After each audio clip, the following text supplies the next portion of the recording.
Muy buenas noches, mis hermanos, bienvenidos a la hora del devocional.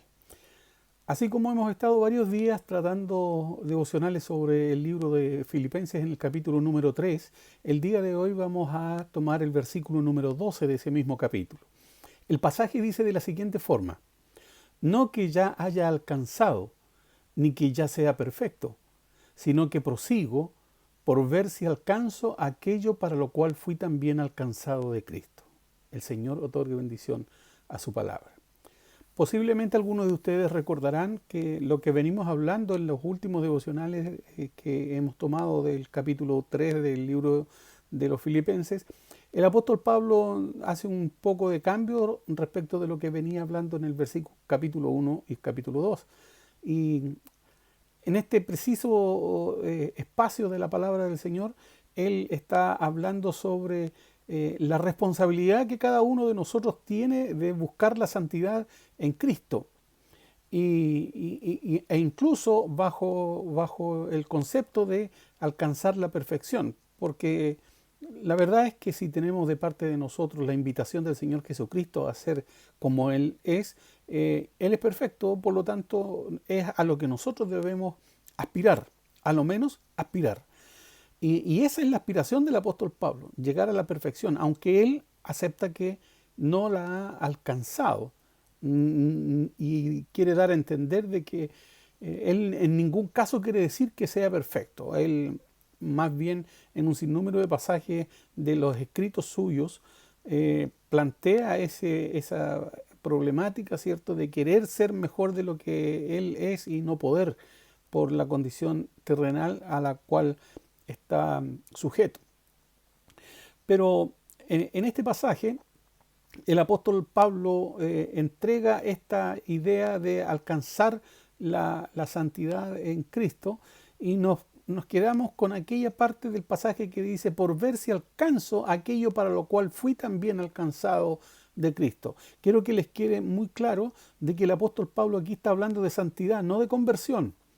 Está hablando de la vida de alguien que ya aceptó a Cristo como su salvación, como su Salvador. Por lo tanto, no podemos atribuir parte de este pasaje a algún esfuerzo por alcanzar salvación, porque lo que está haciendo el apóstol Pablo es invitar a los hermanos de Filipo a que busquen la santidad en Cristo. Y él se pone como ejemplo: yo me he esforzado, pero no lo he alcanzado, ni piense alguno de ustedes que soy perfecto, pero sí hace la invitación y por ende el llamado a toda la iglesia de que el deber de todo hijo de Dios debería ser estar en una permanente búsqueda de la santidad, y la santidad al grado de la perfección que es a la que invitó el Señor Jesucristo. Para esto nos encontramos con una palabra que aparece dos veces en la segunda mitad de este versículo número 12. Dice la segunda parte: por ver si alcanzo aquello para lo cual fui también alcanzado de Cristo Jesús. Esta expresión que se usa aquí también se ha traducido como asir, y asir como aprehender, como tomar, como sujetar. Es la misma palabra griega que se ha usado para presentar aquella idea de alcanzar. Alcanzar, asir, sujetar, tomarle, diríamos nosotros acá en Chile, aunque parece que es aquí en Chile solamente donde se utiliza esa expresión, no en otros países. Pero cuando nosotros decimos tomar a alguien, hasta en nuestros juegos infantiles, lo usábamos y lo procurábamos mucho. Esa es la idea de aprehender, de sujetar. Sin embargo, la palabra misma griega en sí lleva consigo otro significado, está acompañada de una preposición que le da un cambio, un leve cambio a la interpretación de esta palabra. Porque la idea que aquí presenta es como alcanzar a través de una presión. Es como si uno necesitara destapar un frasco muy apretado, pero que quiere alcanzar abrirlo, pero para poder hacerlo tiene que ejercer presión para alcanzar ese objetivo. Esa es la idea que tiene en el libro de Filipenses, esta palabra alcanzar desprendida de la forma como está elaborada en el griego. Es como si la ilustración que se da aquí es lo que hace un jugador de fútbol americano, por ejemplo. Eh, la meta es no solo alcanzar al rival, sino que alcanzarlo y sujetarlo y apretarlo hasta tenerlo en el suelo, hacerlo suyo, por decir así. Esa es la idea, tumbarlo y hacerlo suyo. Y entonces, si esta es la idea que entrega el apóstol Pablo en la expresión que nos da aquí en el capítulo número 12, no olvidemos que en este caso el apóstol Pablo empieza el versículo con la idea de que Cristo Jesús le había alcanzado a él, que el Señor Jesús lo había alcanzado a él. Y cuando nosotros conocemos el testimonio y la conversión del apóstol Pablo, es muy, muy lógico lo que está diciendo entonces. Y esta es una idea importante, pero algunas veces algunos cristianos abusan de esta misma significación, considerando de que, bueno, el Señor Jesucristo ya los alcanzó, ya está todo hecho, ya es salvo, ya está, no hay nada más que hacer. Yo soy un cristiano y porque el Señor Jesús me alcanzó, voy al cielo y malinterpretan mucho esto de la predestinación, haciendo cristianos flojos, descuidados, irresponsables, que ni siquiera guardan su vida espiritual, siquiera por guardar un buen testimonio delante de los hombres, porque en realidad nuestro buen testimonio debería ser guardado siempre por amor a Cristo, que lo que los hombres vean sea únicamente una consecuencia. Pero ¿por qué Jesús entonces echó mano de Pablo? ¿Cuál era la intención? Hay un sinnúmero de pasajes en la Escritura en que se nos muestra cuál fue el deseo y el por qué el Señor Jesús tomó, echó mano, asió al apóstol Pablo, lo tomó, lo sujetó y lo derribó, porque ¿qué era lo que quería? Bueno, hay varios versículos, como les digo. En Romanos, por ejemplo, en Romanos 6:4 dice: porque somos sepultados juntamente con Él a muerte por el bautismo, para que como Cristo resucitó de los muertos por la gloria del Padre, así también nosotros andemos en novedad de vida. Por lo tanto, el Señor Jesucristo echó mano del apóstol Pablo para hacerlo un nuevo hombre, una nueva criatura. Y Pablo aceptó esto, porque Pablo echó mano de aquello y quiso ser la obra transformadora de Jesucristo que se realizara por completo en su vida. Pero ¿para qué más? Romanos 8:29 dice: porque a los que antes conoció, también predestinó para que fuesen hechos conforme a la imagen de su Hijo, para que Él sea el primogénito entre muchos hermanos. ¿Para qué toma entonces y para qué echa mano Jesús del apóstol Pablo? Para conformarlo a la imagen suya, a la de Cristo Jesús.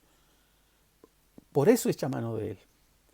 Pablo debe ser conformado a la imagen de Dios. Y estos elementos, quiero que se fijen muy bien, porque estos elementos son elementos que deben ejercitarse en la vida de todo cristiano. Si era visto y era dicho por el apóstol Pablo, es lo que Cristo quiere hacer de alguna manera con todos nosotros.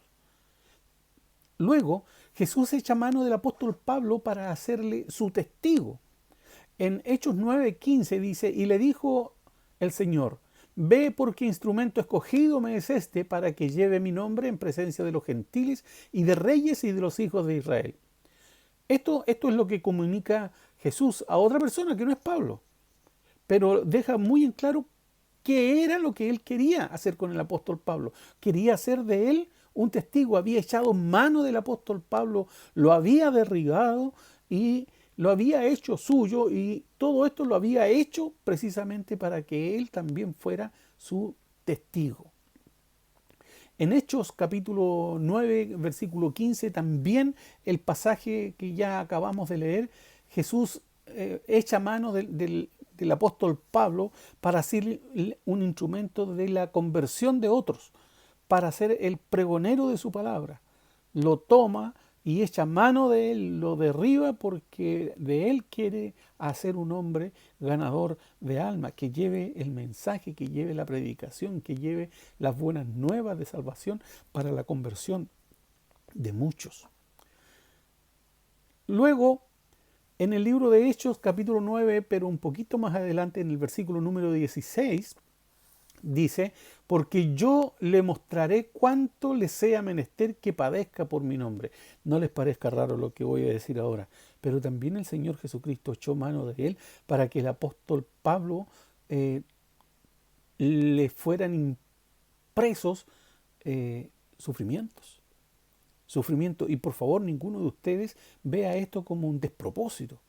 No, porque maravillosa cosa es sufrir en nuestro cuerpo los flagelos de Cristo y llevar el peso del castigo recibido por el Señor Jesucristo. El apóstol Pablo siempre se sintió orgulloso de aquello, muy orgulloso de llevar sobre él las heridas de Cristo. Cada sufrimiento de su vida lo recibió como la posibilidad de evitar que el Señor Jesucristo lo sufriera, y lo sufría con gozo. Muchas veces lo dice, que él sufrió con gozo todas aquellas cosas que tuvo que vivir por amor de Cristo.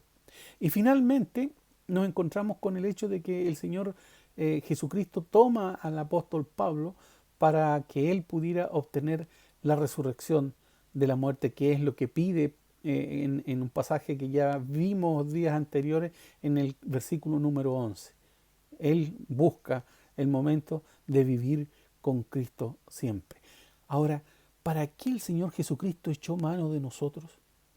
¿Para qué el Señor Jesucristo echó mano de mí? Y probablemente podríamos contestar esa pregunta atribuyéndole estos mismos elementos que hemos visto ahora en la vida del apóstol Pablo. Para que tuviésemos la resurrección de la muerte, para traernos algunos sufrimientos que le corresponderían a él también. ¿Para qué? Para hacerle instrumento de conversión de otros. Eso es lo que debemos hacer, para ser buenos testigos suyos y para conformarnos a la imagen de Cristo y hacernos nuevos hombres. Esa es la cosa que el Señor Jesús quiere hacer con nosotros, y por eso echó mano de nosotros. El Señor les bendiga.